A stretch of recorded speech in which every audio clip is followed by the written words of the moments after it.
Turning now to the war in Ukraine. With winter settling in, many residents are without power and heat after recent Russian strikes, and the race is on to restore those essential services. ABC's Inez de la Quintara is in Kyiv this morning. Inez, good morning to you. Good morning, Janae. Growing concerns Russian President Putin will continue to weaponize winter as Ukrainian officials warn fresh attacks on Ukraine's power grid are imminent. As fierce fighting rages on in eastern Ukraine, this morning the International Atomic Energy Agency saying Ukraine and Russia could soon strike a deal to protect the Zaporizhzhia nuclear power plant, which used to provide about 20% of Ukraine's electricity. U.S. intelligence now saying it expects a slower pace of fighting in the war, though with winter setting in and with the ground freezing, both sides could also opt to increase their counteroffensive operations.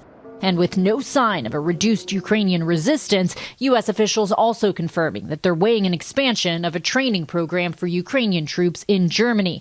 Meanwhile, the U.S. and its allies set to cap the price of Russian oil at $60 a barrel, a move meant to limit Russia's ability to finance the war, but unlikely to drastically reduce Russia's revenues. This after weeks of strikes on Ukraine's power grid left millions without power, heat, or running water. At this school in Kyiv, students continuing to go to class, even in the dark. Today's physics class, electric circuits, telling us just going about their daily lives has become an act of defiance. Our soldiers, they are fighting in the terrible dirty trenches, and our idea is to fight here with the help of maybe a piece of chalk. But we are fighting. Shops also powering through, and this concert hall packed every night. Musicians performing by candlelight.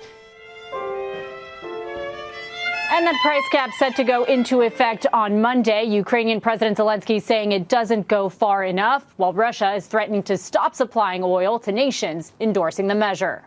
Whit. All right, Inez, thank you so much. Now to more on that price cap imposed by Western nations on Russian oil.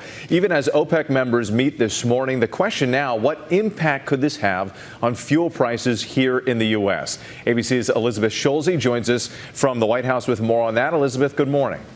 Whit, good morning. The White House is touting this new price cap on Russian oil as a way to keep stability in the global market while also depriving President Putin of a key source of cash.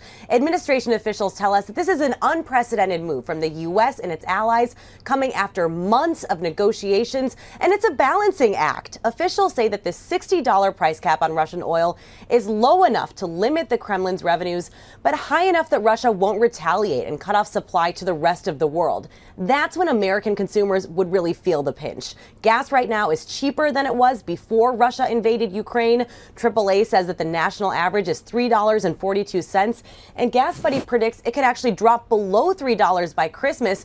President Biden has been touting this relief at the pump, pointing to his release of oil from the Strategic Petroleum Reserve. But it is important to remember that oil trades in a global market. Prices could go up again if there are any disruptions to supply and demand, Whit. And Elizabeth, some of the world's biggest oil producers are meeting right now. What could that mean for gas prices? Right. OPEC Plus, this group of major oil producing countries, including Russia, just announced that it will hold supply at current levels. This is after the group actually snubbed the White House at its last meeting, announcing a major production cut. This announcement today could help keep prices at the pump steady. Hi, everyone. George Stephanopoulos here. Thanks for checking out the ABC News YouTube channel. If you'd like to get more videos, show highlights, and watch live event coverage, click on the right over here to subscribe to our channel. And don't forget to download the ABC News app for breaking news alerts. Thanks for watching.